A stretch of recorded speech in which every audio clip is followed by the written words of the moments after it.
Hey everybody, welcome to the Nap Time Podcast. Today we're going to be talking about Today in Texas History, Joke of the Day, and a little bit about the Houston Astros. All right, let's get started.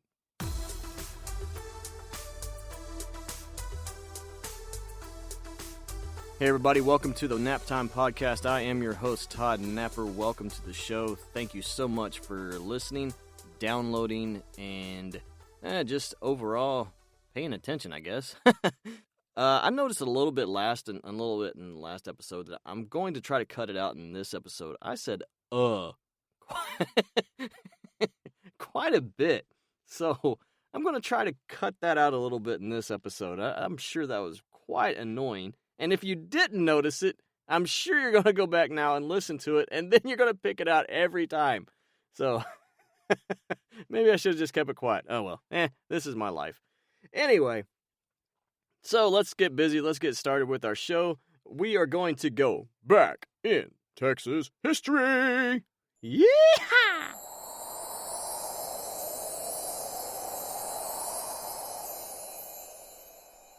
Today being February the 15th, I am recording this actually on a Saturday. Today is February the 15th, 2020. And today back in 1880, February 15th, 1880, lumberman predicts a big future for El Paso. On this day in 1880, O.T. Bassett, visiting El Paso on business, wrote in his diary, "Plenty of room here for a big city, which will be in time after the railroads come." Bassett, born in Vermont in 1850, had moved to Fort Worth in 1879 and established a lumber business. The following year, he traveled to El Paso by stagecoach with Charles R. Moorhead to buy land for the Texas and Pacific Railway and to investigate some Arizona mines.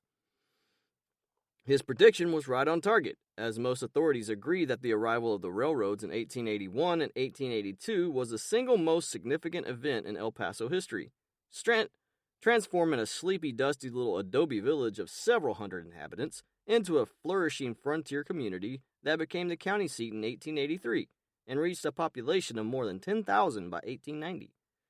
Bassett died in 1898, shortly before El Paso began to shed its frontier image and develop as a modern municipality and significant industrial, commercial, and transportation center.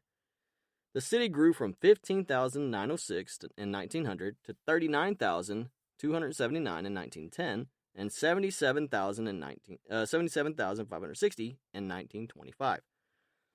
Factors making this rapid development possible included El Paso's geographic location as a gateway to Mexico, its proximity to the mining areas of Mexico, New Mexico, and Arizona, and its plentiful natural resources, and an abundant supply of cheap Mexican labor. By the late 1990s, the El Paso Metropolitan Statistical Area was the sixth largest in Texas.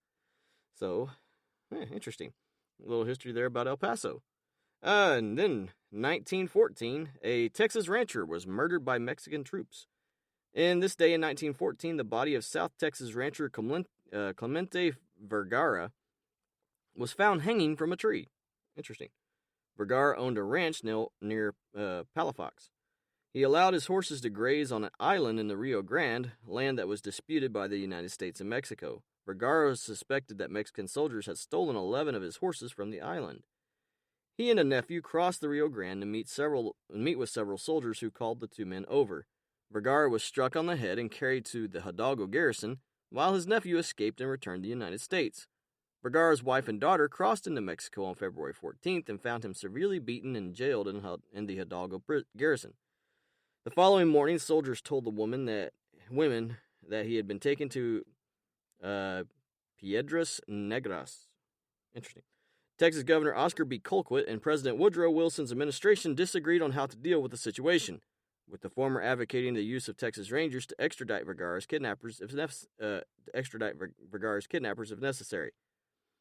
On February 16th, the commander of the Piedras Negras, anybody wants to help me pronounce that would be great, reported they had ordered Vergara's release and the return of his horses. However, on February 25th, witnesses told American officials that they had seen Vergara's body hanging from a tree near Hidalgo. near Hidalgo, and that it had been there since February 15th. Vergara's body was finally delivered to his relatives in Texas on March the 7th. Vergara's murders outraged Texans and increased tensions between Mexico and the United States. And in February 15th, 1876, on this day in 1876, citizens of Texas adopted the Constitution of 1876. They ratified it by a vote of 136,606 to 56,652. The document is the sixth constitution by which Texas had been governed since declaring independence from Mexico. Among the longest of the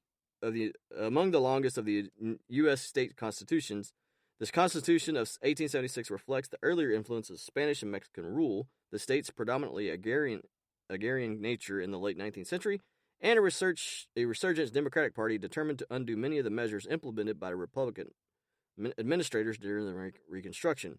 Despite having been amended more than 230 times, it remains the basic law of Texas today. So we have a couple interesting things that happened here in history of Texas. So it happened today today. I swear I learned how to talk before today. I promise. Though if you listened last week, you may not understand. Yeah. Anyway, so that is what happened today in Texas history. When we come back, we will have the joke of the week.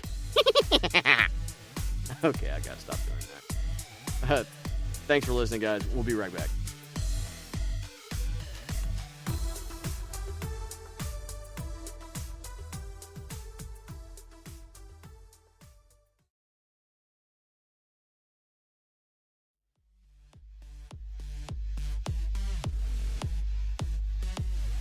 Welcome back, everyone. Thank you for listening. Now it is time for today's joke of the week.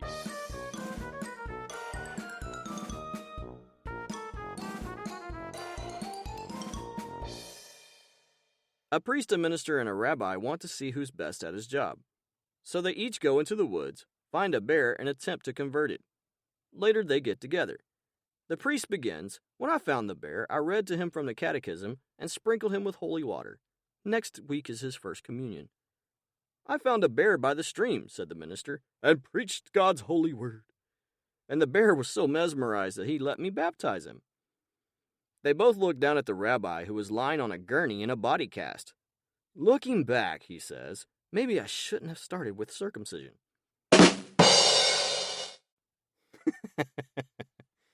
Okay. Oof. Wow.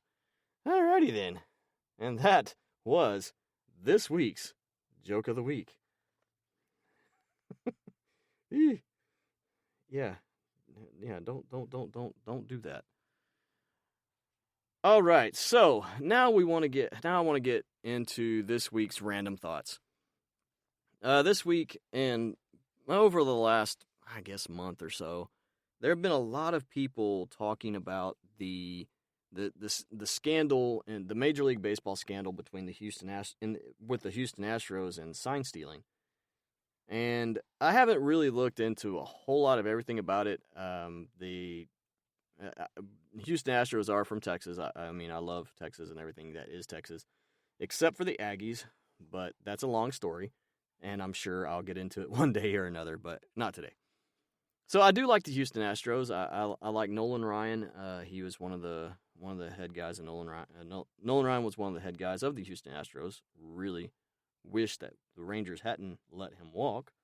But anyway, so the whole thing is, there is a big scandal going on with the Houston Astros somehow or another stealing signs on whether or not somebody was pitching a curveball, a straight, fastball, whatever. Somehow or another, they were able to steal those signs, and they used video recording equipment and trash cans and all kinds of different things to be able to communicate with the batters as to what pitch was coming next. I got to thinking about this, and I got to kind of looking at a couple of things, and just a couple of observations. One, I see all of these batters and all these players coming out saying that they're sorry, sorry for doing it, sorry for disappointing people. Sorry for bringing disgrace on the team and in baseball and all these different things. My first reaction is, no, you're not. You're not sorry. Well, yeah, you're sorry, but you're not apologizing to the fans. You're not apologizing to the people who look up to you. You're not apologizing to all these people. What you're doing is you're sorry that you got caught. That's the whole thing that you're sorry for. If nobody had brought this to people's attention, if this hadn't come to light and somebody had ratted you out, you wouldn't be sorry. You would go on and let everybody think that you're this great baseball player and all these. You went to the World Series in one series, and you won one World Series 2 or 3 years ago. So if somebody hadn't brought this to people's attention, then everybody would have gone on with their lives and not have been any of the wiser and probably you'd still be doing it. That's the whole thing. Is not only are you not sorry for what you have done, you would probably still be doing it into the next season. And another thing, I mean, and I'm not so fired up about this because the Texas Rangers suck, but I'm, like I said, I like the Houston Astros. I like the organization, but man alive, this is ridiculous.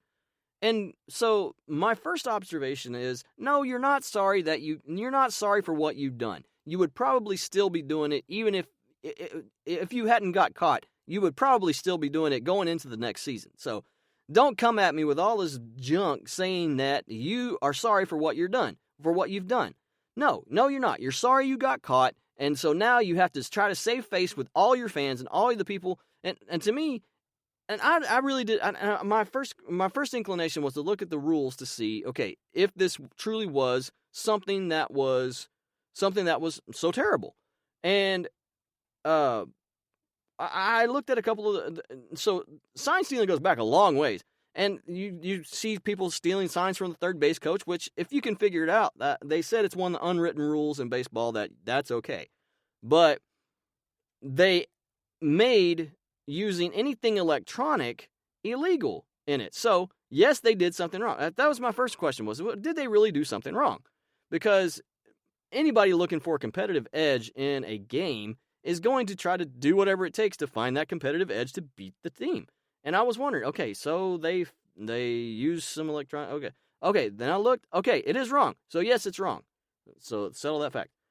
So yes, they did do something wrong. So now, even though I am a fan of Texas teams, since they did something wrong, those people should be punished, and they have been punished rather harshly, losing their manager and I think the general manager as well, and even other players who are not even connected to the team anymore.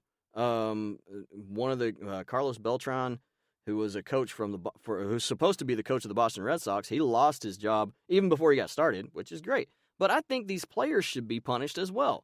So any of the players that were involved in this scandal, anybody who is involved in this cheating, should be punished. They should be kicked out. They should be suspended from the game. I don't know for how long, and that's to be debated. And then they're actually talking about people wanting to strip the World Series away from them. From I think it's 2017. I'm not 100% sure. I should have done a little bit more research on that. But whichever year that they won the World Series, they're talking about they should strip the World Series title away from them. Now, that comes to my second point my second observation. If that happens, if they're going to take that away from them, which I don't know, I'm kind of on the fence of that. But here's my position of that. If they do take that title away from the Houston Astros, then at the same time they should take the titles away from the New England Patriots. I do not like the Patriots. I have not liked the Patriots for a very long time. I do not like Bill Belichick. I do not like Tom Brady, even though he may be coming to the Dallas Cowboys. Oh my goodness, that better not happen. I hope to goodness that doesn't happen. I do not like these guys whatsoever. So, but at the same time, I'm going to be fair here. If you're going to be taking, if you're not going to take the titles away from the New England Patriots, then you shouldn't take the titles away from the Houston Astros. But if you do take the titles away from the Houston Astros, they should take the rings and those Super Bowls